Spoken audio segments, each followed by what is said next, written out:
అండి అందరికీ నమస్కారం. పొంగల్పూడి అనిత మొన్న ప్రెస్ మీట్లో ఒక మాజీ మంత్రిని పట్టుకొని వాడు వీడని చెప్పేసి మాట్లాడడం, దాదాపు ఈమె యొక్క ప్రవర్తన అధికారంలోకి వచ్చిన దగ్గర నుంచి కూడా మనం గమనించుకున్నట్లయితే నోటికి ఏదొస్తే అది, అంటే అధికార మదంతో కళ్ళు మూసుకుపోతాయి అంటారు కదా, అది ప్రతీకగా మరి ఈవిడి యొక్క నోటి దురుసుతనం. ఏది పడితే అది మాట్లాడతా కళ్ళు మూసుకుపోయి ఇష్టం వచ్చినట్టు, ఒక మాజీ ముఖ్యమంత్రి అని లేదు, మంత్రులని లేదు, ఏది పడితే అది మాట్లాడుతూ ఉన్నారు. కనీసం ఇంగిత జ్ఞానం అనేది కూడా లేకుండా, ఒక సభ్యత సంస్కారం అనేది లేకుండా, ఒక ఉన్నతమైనటువంటి బాధ్యతాయుతమైనటువంటి పదవిలో ఉన్నామనే ఒక కన్సర్న్ కూడా లేకుండా, అంటే మరి ఈవిడ ఉపాధ్యాయురాలుగా వృత్తి చేసి వచ్చామని చెప్పేసి మరి ఏదో చెప్తా ఉన్నారు. మరి ఈవిడ ఇలా ఉన్నారంటే పాపం ఆ విద్యార్థుల పరిస్థితి ఏమిటి? ఏ ఆనవాళ్ళైనా ఎక్కడైనా సరే ఒక ఉపాధ్యాయురాలంటే ఈ విధంగానే ఉంటారా?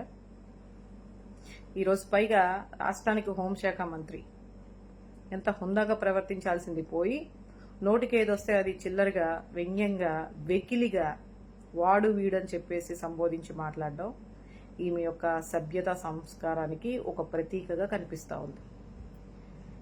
ఏదో మాట్లాడుతూ ఉన్నారు, ఇంకా వాడు వీడని చెప్పేసి మాట్లాడడం, ఏం అభివృద్ధి చేశాడు, పానీపూరి బండీలు అవి ఇవి పెట్టారని చెప్పేసి మాట్లాడుతూ ఉన్నారు. సరే, 2014 నుంచి 2019 వరకు మీ నాయకుడు, మీదే కదా గవర్నమెంట్ ఉంది. ఈ 5 సంవత్సరాల్లో మీరేం సాధించగలిగారు, ఏం వెలగపెట్టారు ఈ రాష్ట్రానికి అనేది ఒక 2-3 మాటల్లో, కనీసం ఒక 2-3 మీ ఆలోచనల నుంచి వచ్చినటువంటి 2 సంక్షేమ పథకాలు చెప్పగలరా? లేదంటే ఈ రాష్ట్రానికి ఆ 5 సంవత్సరాలు ఏం తీసుకొచ్చారో చెప్పగలరా? అది కాకుండా ఇప్పుడు 2024 నుంచి 2026కి ఈ 2 సంవత్సరాలు, గత 5 సంవత్సరాలు చూసుకుంటే మొత్తం 7 సంవత్సరాల్లో మీరు ఏం వెలగబెట్టారనేది అసలు ఒక 2 మాటల్లో చెప్పగలరా? పట్టుమని 2 సంక్షేమ పథకాలు కానీ, ఈ రాష్ట్రానికి వెలగబెట్టినటువంటి ఒక 2 అభివృద్ధి పనులు కానీ ఏదైనా చెప్పగలిగే కెపాసిటీ మీకుందా? ఏమీ లేదు. అది అడిగితే గొడ్డలి తల్లి చెల్లి అంటారు. అలాగే మరి లాస్ట్ గవర్నమెంట్ మా జగనన్న హయాంలో వచ్చి రాగానే 2 సంవత్సరాలు కరోనాకి పోతే మిగిలినటువంటి 3 సంవత్సరాలు ఏవైతే హామీలు ఇచ్చారో 99% అమలు చేసినటువంటి గొప్ప నాయకుడు, దమ్మున్న నాయకుడు, సింగిల్ గా పోటీ చేసే నాయకుడు, మాట ఇచ్చి మాట మీద నిలబడే నాయకుడు జగన్మోహన్ రెడ్డి గారు అని మేము చాలా గర్వంగా చెప్పగలం. మీరు అదే గర్వంగా చెప్పగలరా? ఆ దమ్ము ధైర్యం మీలో ఉందా? రండి, ఓపెన్ డిబేట్ కి మేము రెడీ. మేమేమేం చేశామని చెప్పేసి మేము చెప్తాము. అలాగే మీరు, మీ నాయకుడు దాదాపు 4 సార్లు ముఖ్యమంత్రిగా ఉన్నారు కదా, ఆయన ఏం వెలగబెట్టారనేది మీరు కూడా చెప్పండి. మీ సొంత నిర్ణయాల ద్వారా, మీ సొంత ఆలోచనల నుంచి ఎన్ని సంక్షేమ పథకాలు మీ నాయకుడు తీసుకొచ్చారు, మీరు ఎన్ని సంక్షేమ పథకాలు ఇచ్చిన హామీలను నిలబెట్టారు, చేసి అమలు పరిచారు అనేది కూడా మీరు ఓపెన్ డిబేట్ కి రండి.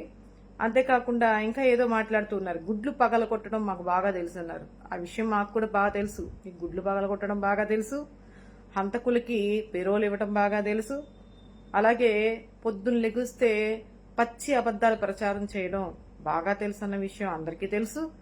మరి ఇకపోతే నమ్మిన కుటుంబ సభ్యులకే కాకుండా మీ నాయకుడు చివరికి నమ్మినటువంటి ప్రజలకు కూడా వెన్నుపోటు పొడుస్తాడన్న విషయం చాలా చక్కగా అందరికీ కూడా స్పష్టత వస్తా ఉంది.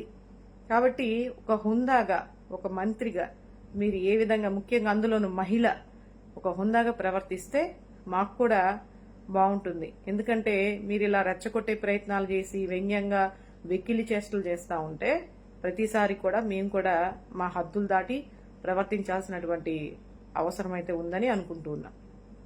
కాబట్టి చాలా జాగ్రత్తగా మీడియా ముందు మాట్లాడేటప్పుడు మైకులు ఉన్నాయి కదా అని చెప్పేసి కొంచెం గర్వాన్ని తగ్గించుకొని మాట్లాడితే బాగుంటుంది.